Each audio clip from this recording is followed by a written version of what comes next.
नमस्कार दोस्तों। बहुत दिन हुए आपसे बात किए हुए। और आज क्योंकि चुनाव जारी है तो उसके ऊपर बात करते हैं। कल मैंने तारानगर में या कहीं दूसरी जगह जयंत चौधरी को बोलते हुए देखा जो राहुल कसवां जी के लिए गए हुए थे, राहुल कसवां को हराने के।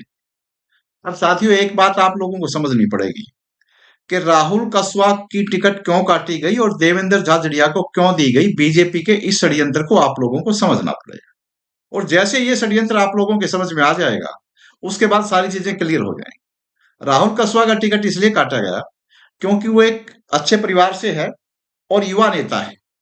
इस बात की संभावना बहुत ज्यादा थी कि कल आगे चल के वो एक मैच्योर पॉलिटिशियन के रूप में और किसान की, मजदूर की, शोषित की, वंचित की आवाज उठाए। और वो आवाज इस प्रकार से उठाए कि बीजेपी की जो सप्रेस करने की जो उनकी टैक्टिस है, उसको भी उससे भी वो निकल जाए। मतलब कि उसके एक अच्छे किसान नेता, एक अच्छे ग्रामीण नेता और शोषित वंचित की आवाज उठाने वाले एक मैच्योर पॉलिटिशियन के रूप में उभरने की संभावना ज्यादा थी। उसकी फैमिली के बैकग्राउंड की वजह से, उसकी अपनी पर्सनैलिटी की वजह से और उसकी क्योंकि पॉलिटिक्स में वो जैसे जैसे मैच्योरिटी गेन करता जा रहा था उसकी वजह से।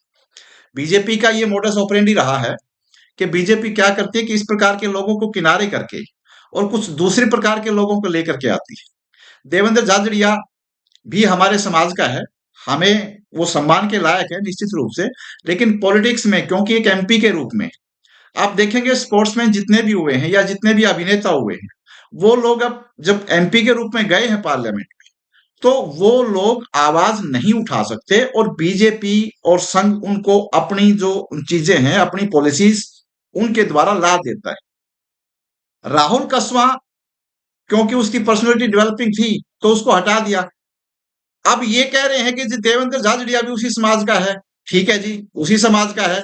लेकिन राहुल कसवा जितनी मैच्योरिटी उसको गेन करते करते कितना समय लगेगा, ये आपको समझना पड़ेगा। अब बीजेपी नहीं चाहती कि गांव ग्रामीण से या किसान के घर से कुछ इस प्रकार के लोग उभरे जो उसकी अपनी पॉलिसीज जो उसने लागू करनी है पार्लियामेंट में, इन पार्लियामेंटेरियन के थ्रू, इन सांसदों के थ्रू, तो जो लोग आवाज संभावित उठा सकते थे उस आवाज को पहले ही, चुनाव से पहले ही दरकिनार कर दिया। अदरवाइज आप बताइए मेरे को कि राहुल कसवा की टिकट काटने का और देवेंद्र झाझड़िया को देने का क्या तुक बनता है। मुझे हैरत हुई कि जैन जी जो है वहां जाकर के और राहुल कसवा के विरुद्ध बात कह रहे हैं कि अच्छा अच्छा युवक है, मैं उससे प्रेम करता हूं, अच्छा युवक है तो उसको देश की पार्लियामेंट में भेजो। बीजेपी इस प्रकार की जो जितनी भी उसने टिकटें काटी हैं पूरे देश में, वो इस प्रकार से काटी हैं। जैसे आपको और एक एग्जांपल के द्वारा समझाऊं कि नितिन गडकरी को बीजेपी की पार्लियामेंट्री बोर्ड से बाहर करके और देवेंद्र फडणवीस को अंदर कर दिया। अब देवेंद्र फडणवीस भी उसी समाज से जिससे नितिन गडकरी है।